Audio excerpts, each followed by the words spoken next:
early Sunday morning. Over the radio it says, "All citizens, turn out your lights." This was December the 7th, 1941.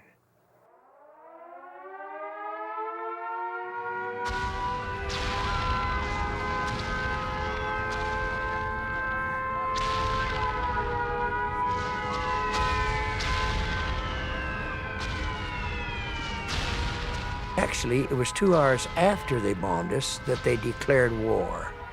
So it's a little bit like getting socked by the guy you're talking to without giving you a warning. They couldn't believe that Japan would do that to us, and so there was a tremendous feeling of patriotism and anxiety, I guess, too, but willingness to serve. Now, we didn't really know where Pearl Harbor was, but what we did know was that our country had been attacked. Well, immediately, us young people felt we should go to war, should go volunteer, and I did.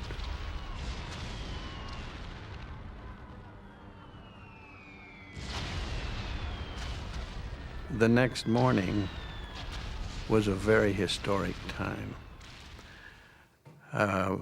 All of the student body at Arizona State at Tempe and all of the surrounding cities came, and we stood in front of the administration building with the flags flying and patriotic music.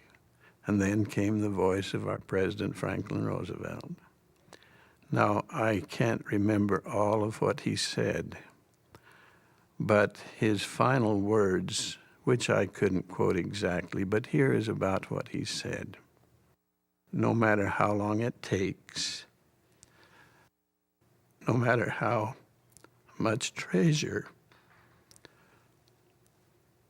no matter how many lives will be lost, we will fight on to ultimate victory.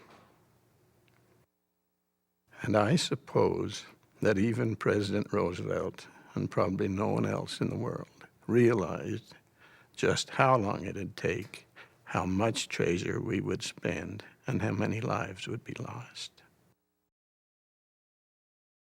This was a war where there was right and there was wrong, there was good and there was bad. It was sharply delineated those that they were doing terrible things, and terrible atrocities were committed by the other side.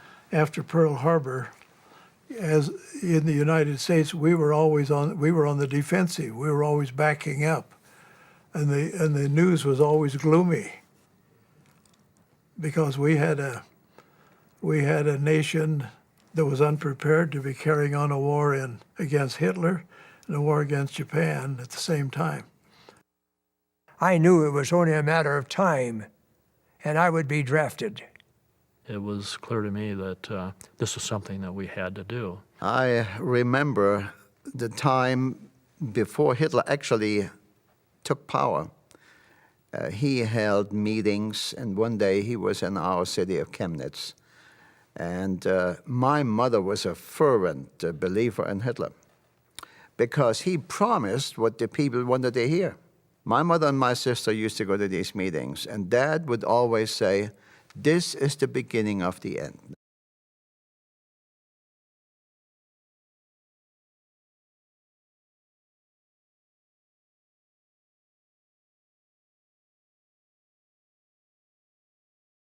I didn't have any training from the Navy other than they gave me the handbook of Navy instructions, a book about this high, big 3-ring binder book, and I was to take a correspondence course in how to become a Navy officer without having anyone to even teach me how to salute.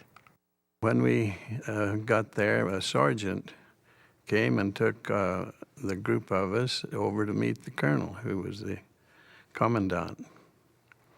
And so we went over, and there he sat at his desk, and the sergeant said to us, "Well, salute."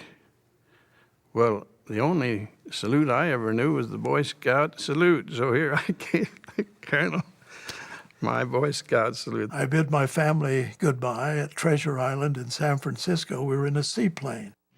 as I looked out of one of the little peepholes there in the tail of that plane, I thought one of the starboard engines was on fire.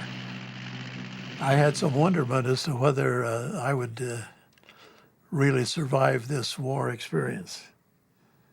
But as I tossed and turned and watched that engine I thought was on fire, I did a lot of praying and soul searching. And in your growing up years, and when sometimes you would not be as enthusiastic about some of those little church positions that you would be assigned to. And I decided that maybe my attitude hadn't been right.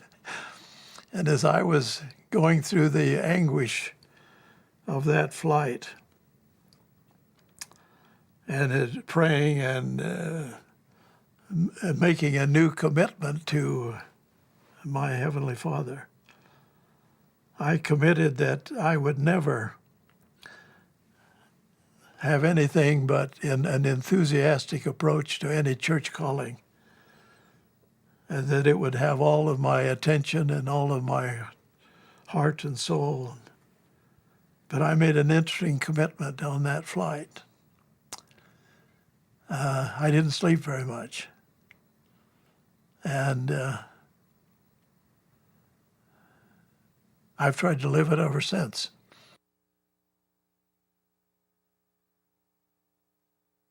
We saw 2 German soldiers come across the bridge and start up the street. The snow was quite deep on the ground, and they would go into each house as they came up the street. The civilians had all been evacuated from the town, and we assumed that they had been sent on a patrol to see if there were any Americans in this town.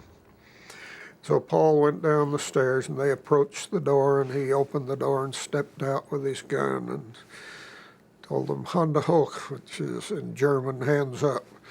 Well, one of them immediately dropped his gun and raised his hands, and the other one reached around. He had his rifle on a sling, and he reached around for his rifle and started to bring it up, and so we shot him.